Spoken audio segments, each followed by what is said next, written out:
कराची के इलाके गुलशन इकबाल में मुलजिमान दूध की दुकान से 6,47,000 रुपए और 2 मोबाइल फोन लूट कर फरार हो गए हैं।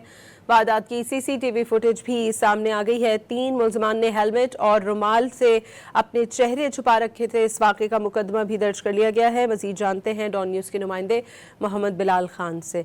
बिलाल, सीसीटीवी फुटेज सामने आ गई है, कितनी मुआवन साबित होगी मुलजिमान तक पहुँचने में?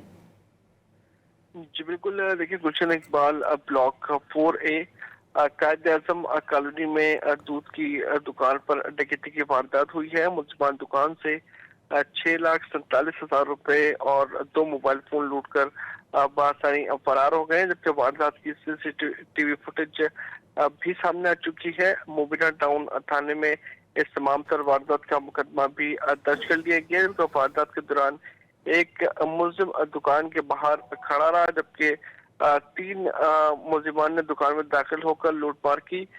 तीनों मुलजिमान असला बरदार थे, जिन्होंने हेलमेट और रुमाल से अपना चेहरा छुपाया हुआ था। मुतासर शहरी की जानिब से अपनी मुद्दईयत में मुकदमा दर्ज करवा लिया गया, जबकि नामालूम मुलजिमान के खिलाफ डकैती का मुकदमा दर्ज होने के बाद गिरफ्तारियों की कोशिश भी शुरू कर दी गई है।